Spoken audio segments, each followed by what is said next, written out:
Hi, I'm back, but now I have the honor of introducing my friend Mia Engelberg. Although Mia came to St. Mary's in 9th grade, I have had the privilege of knowing her almost my entire life. Growing up with Mia, I have learned that she is truly the kind of person that is always there for you no matter what.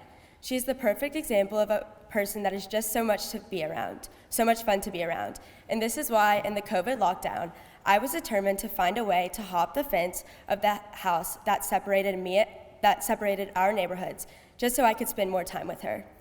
Although this plan was not successful, she made sure that we could still find ways to hang out. She constantly shows how smart and hardworking she is, whether that be in AP Spanish, where she is always willing to answer questions, or her leadership in BBYO. She is one of the kindest people I've ever met and one of the brightest lights to anyone who meets her. The class of 2024 would truly not be the same without her. I know she has amazing words to share with us today, so I give you the Mia Ashley Engelberg.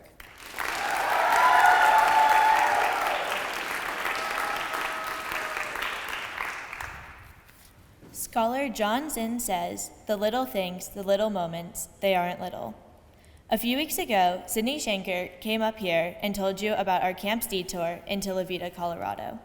To jog your memory, our camp, Camp Sabra, goes on a 2-week trip to Colorado. During this trip, we hike, we camp, and we raft. On the way back to camp from our trip, our bus broke down and a church in La Veta, Colorado took all of us in. They quite literally saved us from the side of the highway. In the midst of big, unnerving events such as this one often forgets that most of the time, the little things in our lives are the most impactful. During the first night in Colorado, our counselors gathered everyone around the campfire and introduced us to our nightly activity. They explained that each night of our trip, 2 people would talk about whatever they wanted. Most of us initially saw little point in this activity, but then one of our counselors, Max, volunteered to go first. His talk was deep and vulnerable. He opened up to a group of 40 teenagers, and we sat quietly listening. Our normally lighthearted and upbeat group took turns, each night talking about whatever they wanted. To my surprise, most people chose to share their vulnerabilities with the group. Slowly, our group dynamic shifted. We went from a group of teenagers, all from different backgrounds and outside lives, to a family who was enjoying and savoring every moment we had with each other. This nightly event continued to occur every night under the open sky. Stars covered the sky, providing us just enough light. Mountains surrounded us, and the only noise you could hear for miles was the echo of the person who was speaking that night.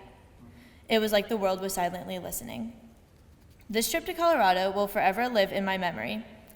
Our hikes were beautiful, and the memories we made are unforgettable. But my favorite part of this trip was our talks around the campfire. Up until recently, I had forgotten this small aspect of our trip. The chaos and bigger events took up most of my memory.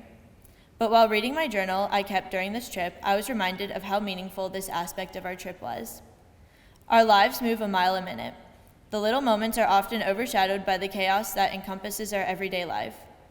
As the school year progresses, we continue to focus on the next test, the next project, and for my class of 2024, the next chapter in our lives.